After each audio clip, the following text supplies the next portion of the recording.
The Cleveland of the 1980s, I think, was very well served. It was well served because these two men of very different personalities found a way to work together on behalf of the town. It was the Cleveland version of The Odd Couple. And I think it's very hard to debate that alliance and that relationship did not benefit the city of Cleveland. A lot of good got done. A lot of the foundation was laid, I believe, for Cleveland in those days. The conduct of government, how issues were able to get resolved without every issue becoming a firestorm of political agitation. There are enough real problems going on, but it was by and large a stable time. It was by and large a point in time when people were happy about the coalition that had been created in Cleveland City Hall. And I think a lot of the positive, a lot of the reason for that was the commitment of the two Georges. Their commitment to trying to have a Cleveland that, while you had to have your politics, you can't have politics without politics, but that there had to be more than just politics. And so I do believe, in fact, I will just tell you very quickly, when I later ran in 1989 for mayor, I was asked a lot about my initial, if I were elected, how I would start my mayoralty. I always told them that if you're expecting me to tear out the foundation and the first floor that George Voinovich built, you're sadly mistaken. I'm not going to do that. I said, my job is to add maybe a second, third, and fourth floor to the foundation that's already there. And I said, I pray to God that when I'm no longer mayor, someone will come along and they will add the fourth, fifth, and sixth floors, because I said that's what makes great cities. You can't have a great city or a great corporation where somebody comes in every 4 years or every 8 years, tears the damn thing out, and starts new again because they think they have a better idea. Now, as you will see from your interview with Senator Voinovich, he and I are very different personalities. But the one thing we share is a deep and abiding love for Cleveland and her people. And no matter what race you are, or what political party you are, or what side of town you are from, if you have that love for the town and the people in it, then you're going to do everything possible never to hurt her.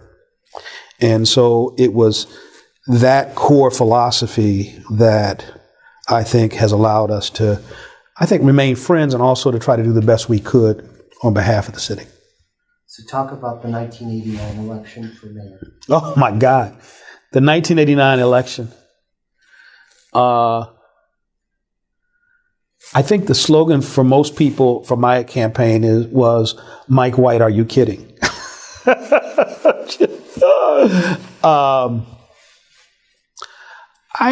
I felt it was my time. I'd worked for a mayor. I'd been a state senator, been a councilman, worked for a council president, worked for a congressman. I felt it was time. Not only did I feel it was time for me to run, I also decided that I would run no matter what, which included, quite frankly, the potential that George Voinovich would be the candidate. And ultimately, George decided not to run. And he also decided late in the campaign not to endorse, which I'll come back to later. From January 25th, when I started running, until the first week in October, if you had to give me a nickname or give my campaign a nickname or give the candidate, I would have been nicknamed the afterthought. I mean, you had Benny Bonanno, you had Tim Meagan, you had George Forbes, and you had Ralph Perk. He wasn't himself that well personally known. However, his father was the mayor of Cleveland. So no one expected me to win. But I did. And I will tell you, I don't know if you'd want to talk about it later, but I will tell you that a large part of why I never thought I would lose has to do with my education in Cleveland Public Schools.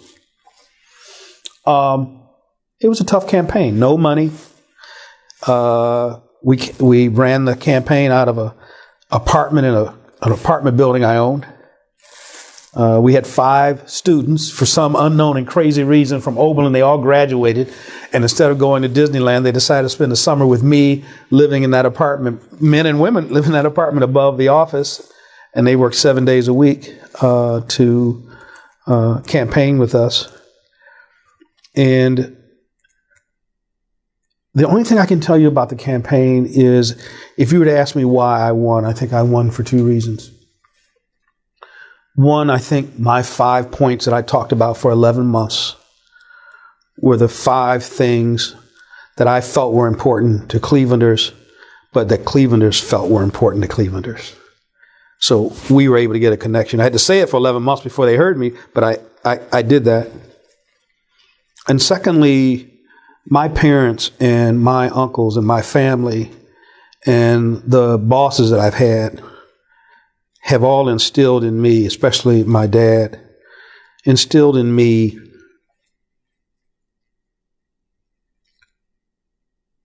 the treasure of hard work and a belief that if you just work hard enough and long enough, you can achieve anything.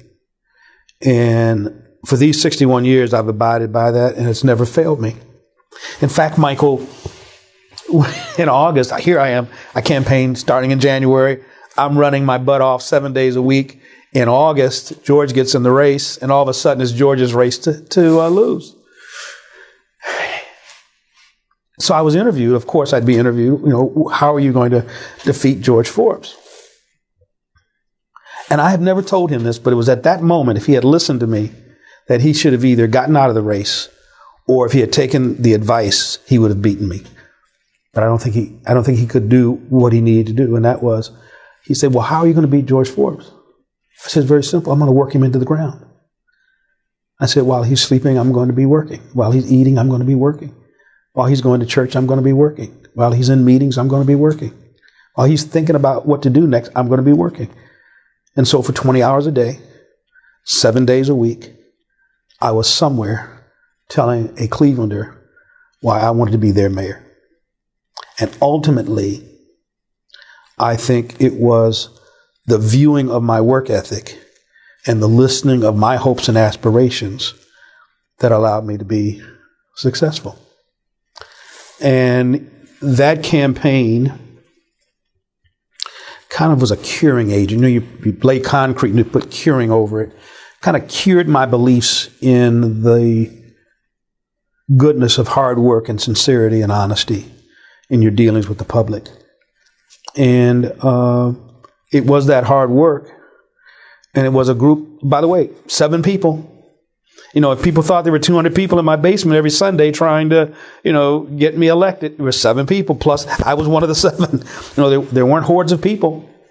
But those 7 people formed a nucleus, and it's what catapulted us to success.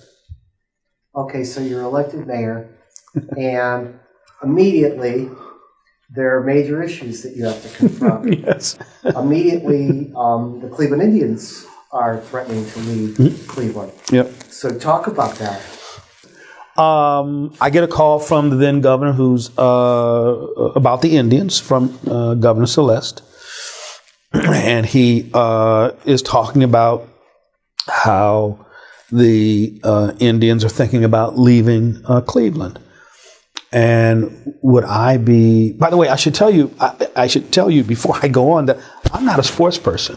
I mean, somehow the guy who kept the Indians in Cleveland, or helped keep the Indians in Cleveland, the guy who brought the Browns back, he's not, I don't sit on Sundays, I probably shouldn't say this, but I don't sit every Sunday with a big, pepperoni pizza looking at football all day or basketball. It was one of those, probably I'm culturally deprived, but it's just not something I am. So here's this kind of non-sports guy. Now, I watch my Buckeyes football, though, I will tell you that. But this non-sports guy is talking to the governor about the Indians leaving.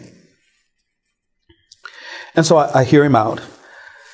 And I said, Governor, I really, I think it would be bad if the Cleveland Indians left. I said, but if we just do what you're talking about, we will expend a lot of time, a lot of energy, and a lot of money just to keep the Indians.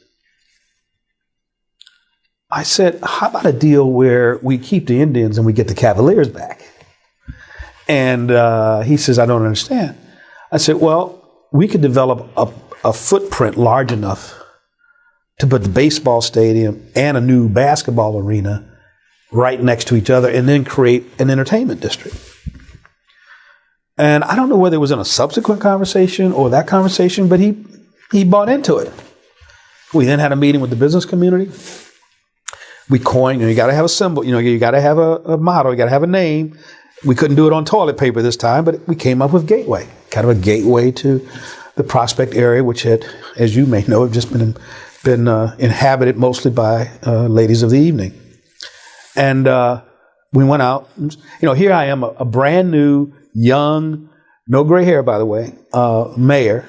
First thing out of the box, he's asking for a tax increase. Now, if that isn't a prescription to be a one-termer, I don't know what it is. And I remember one Sunday, Brent Larkin writing an editorial basically saying that this guy is out of his mind. He beats this guy named George Forbes, and the first thing he does is promotes a tax. He's going to be a one-termer. But if you're just sticking around to do the right political thing, you're never going to really make much progress, because most of the things that have brought progress aren't the most politically astute things to be doing, but they're important for people. I will tell you, Michael, that I'm out campaigning one day, and this probably speaks volumes about, kind of how I view things, but I'm out campaigning one day. Now I have a bodyguard. He's carrying a 9mm, and he's fairly close because I'm meeting all these people. And this short ethnic fella walks up to me. He was no taller than Bishop Pillow. He's a little smaller than him, but he starts waving his finger in my face, and he's calling me an SOB. He says, "You're an SOB, you're an SOB." And he pauses, and the officer's getting ready to. I said, "No, wait." And the gentleman paused. He says, "But I believe you." And I just laughed, and I shook his hand. I said, "Thank you." But he was saying he may not always like my manner of delivery, but he believed me.